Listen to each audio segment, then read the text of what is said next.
Guess who's most reliable once again in the automotive market? And we have so much news today. Please grab your snacks and drinks. Microphone just fell off, and let's get into it. All right, Consumer Reports has once again come out with their list of most reliable vehicles. This time, Lexus reclaims the top position here with the highest rating of 76. It's narrowly beating out Mazda. From last year, Mazda has dropped one spot and Lexus has gained 2 spots. Not really surprised. Lexus should always be near the top of reliability, regardless of which test, whether it's JD Power, Consumer Reports, those are typically the most recognized reliability test. Yeah, Lexus is usually near the top, and no surprise there. Mazda has done a really good job improving the reliability. And at the top here, you can see, I know this is not a very high resolution image, but we have the number of models tested. So Lexus only has 4 models tested. I don't know what those were. Lexus GX is one of them. For sure, we'll talk about the most reliable vehicles and least reliable vehicles after this, as well as a bunch of other news. Anyways, RX has to be in there. Lexus NX has to be in there. And then more than likely the Lexus ES as well. Those are their best-selling vehicles. So I would assume those are the 4 they're polling.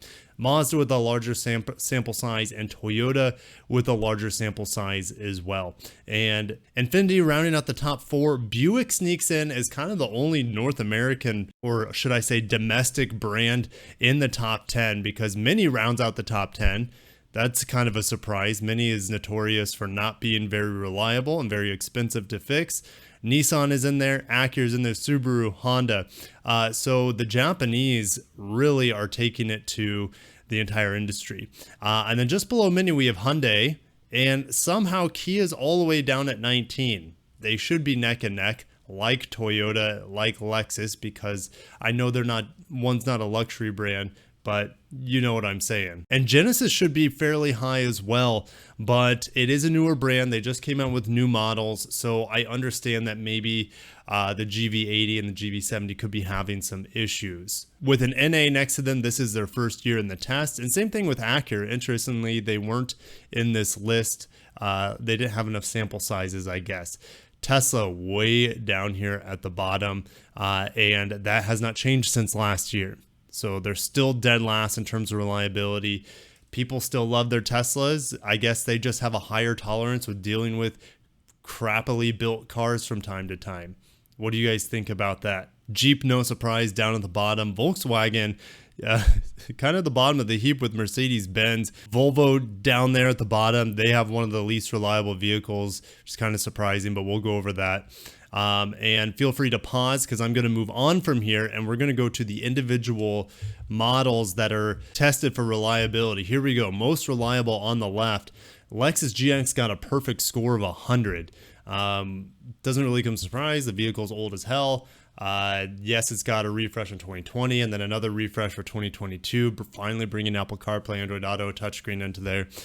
Kia Niro EV is the only fully electric vehicle on this list, but I'm glad the EVs are starting to pop up here. Prius Prime, Prius, no surprise there really. The Toyota hybrid systems have not changed that much over the years and is just a continual refinement.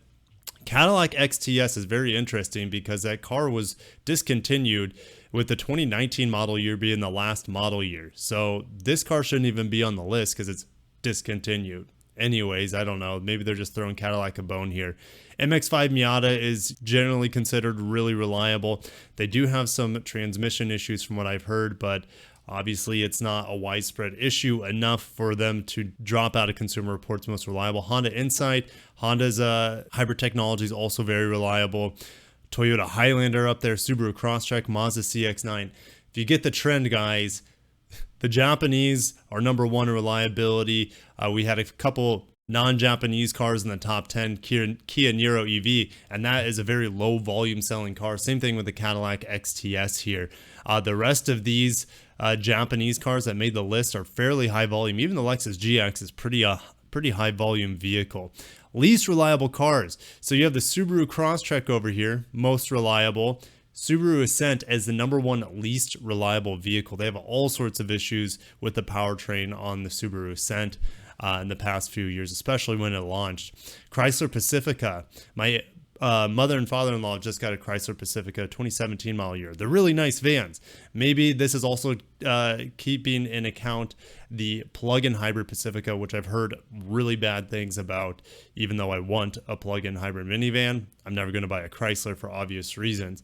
Tesla Model Y, like I said, people love their Teslas and they're more than happy to put up with the build quality issues with them, or just the frustrations that they have with them. I believe a lot of these issues for reliability come into play with the technology systems in there as well. Doesn't really come as a surprise because Volkswagen was kind of lower on the list for reliability. Volvo was kind of in the middle of the pack with the XC90 causing lots of issues. That vehicle feels really solidly built, but the touchscreen, I did have some issues with the touchscreen, the XC90, like sitting out in the Florida sun, it reset twice on me and it still let me drive, but the screen was inoperable. Therefore my climate control was inoperable and I was getting really hot. Anyways, Corvette, maybe it's the growing pains of the new C8 Corvette. This is interesting because typically the domestic pickup trucks are supposed to be fairly reliable. Silverado and GMC are on the list. Ford Mustang, vehicle's been around forever, doesn't mean it's reliable. Ford Explorer, same thing. And Mercedes-Benz was not that high on the list either, and their worst performing reliability car is the GLE. So does it really come as a surprise that Lexus is back at number 1? Oh, and I actually cut off Lincoln. So Lincoln is actually performing worse than Tesla by quite a lot. And interestingly, there wasn't a Lincoln on the least reliable vehicle list. So that's kind of a head scratcher. But yeah, Lincoln doing extremely poorly here with the least reliable model as a 3. It's kind of hard to believe that the Tesla Model Y was on the list, but I didn't see a Lincoln, which is going to come out at a 3 for reliability. I just don't see it on here. So weird list of top 10. And you always have to take these lists with a grain of salt. Believe what you want to believe. If you own a Lexus, this probably just makes you feel better about your purchase. But I still know people have reliability issues with newer Lexuses. So they're not perfect. There's no such thing as a perfectly reliable vehicle. Everything will break over time. Lexus GX is probably it's hard to argue that it would not be the most bulletproof vehicle out there. Same thing with like the Toyota 4Runner. We do have some other juicy Toyota news here. So Toyota is investing, I don't know, around $13 billion to bring battery electric vehicles to the market in the next few years. $3 billion of that is for the North American market, and they're going to be spending over $1 billion to build a new plant here.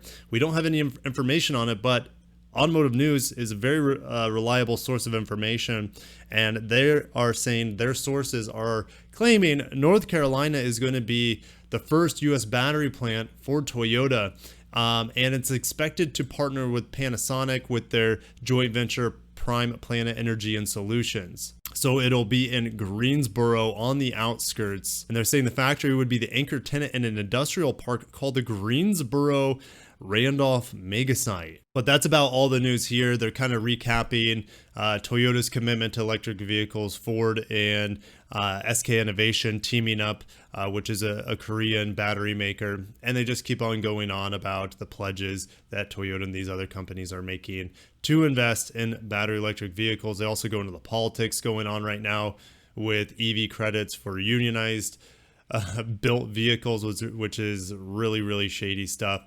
Anyways, I'm going to keep moving. Honda Accord does it again. Unprecedented 36th Car and Driver Best 10 Vehicle Award honored again. Subaru BRZ also makes it on the list as well, of course, as the Toyota GR86. And here's Car and Driver's list of the best vehicles. So interesting. 2 Cadillac vehicles make it to the top 10, 2 performance vehicles. We have 5 performance vehicles. We have the BRZ 86, the Cayman /718. We have the Corvette, and then 2 Blackwings. So half of the list, and you can say the GTI, but the GTI is a much more practical and affordable vehicle. Same thing with the BRZ, but the other 4 are very expensive cars. Bronco makes the list. That's kind of no surprise. Accord makes the list. That's like the most sensible vehicle, as well as the Kia Telluride on this list. But both of those vehicles are very hard to get your hands on, as well as all of them. But the Kia Telluride especially, super hard to get your hands on Kia Telluride. And they're going well over sticker price. But yeah, Ram is the only pickup truck on this list. They got to have a pickup truck representation on this list. Maybe Toyota will make it with the Tundra next year. Hard to say, but highly doubt it since the big three just control so much. Anyways, just felt like sharing that with you guys.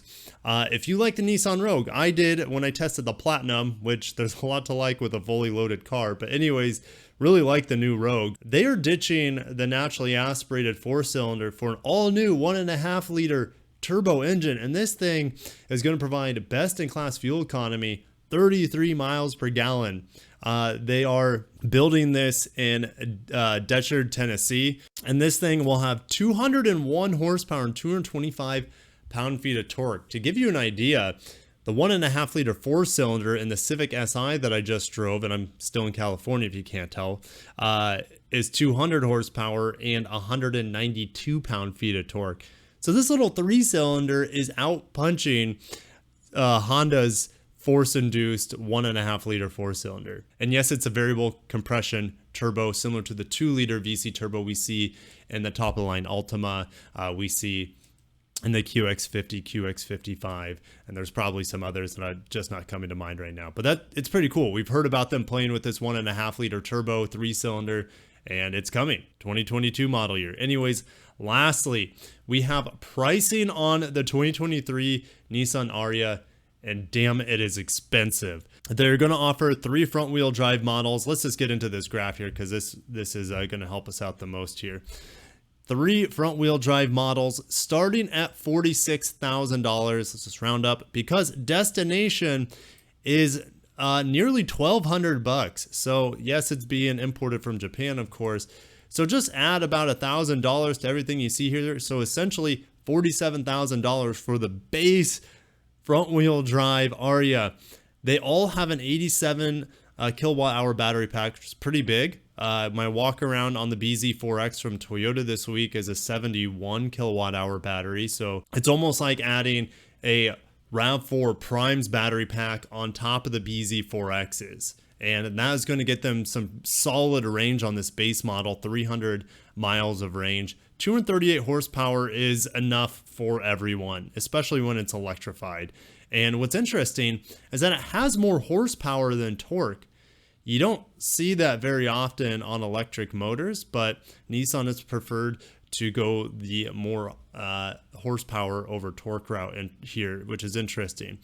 You go up in tiers and then we go up in price, so $3,000 more. So this is the $50,000 second tier Ariya called the Evolve Plus.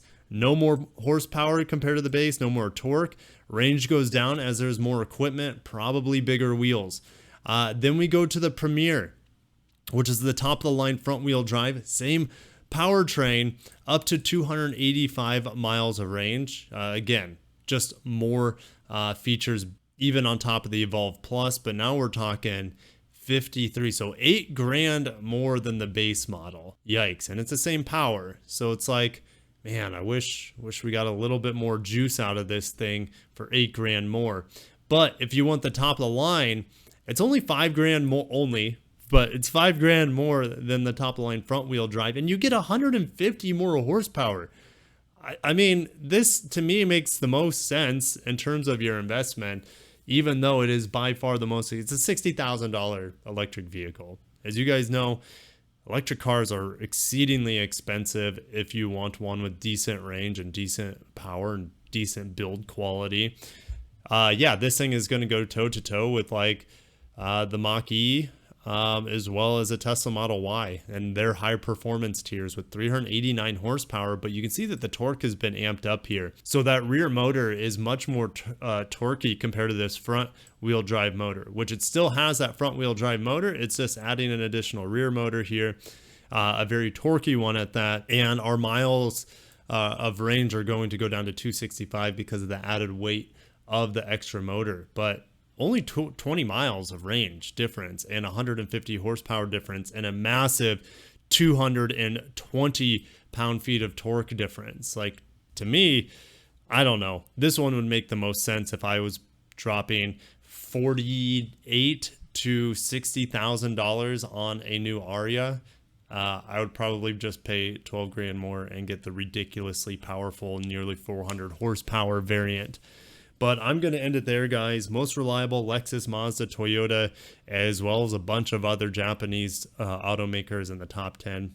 No surprise, really, even though some of you might not trust Consumer Reports to be reliable. I feel like it's a more reliable reliability test than JD Power, and most of you would probably agree with that. 10 best cars, a lot of performance cars in there, but Subaru, Toyota with the GR86 and BRZ are in there, as well as the Kia Telluride. Still have never driven a Telluride. It's kind of strange. And then Honda Accord setting a record for the most top 10 worthy vehicle. Pretty impressive. And some Nissan news to wrap things up. Anyways, guys, I'll see you down in the comments below. Hopefully you brought your snacks and drinks. If not, you're famished at this point. Go refreshing. I'll catch you guys in the next video, and it'll be good to be back home in Florida with my family. All right, guys, I'll catch you in the next one. Peace out.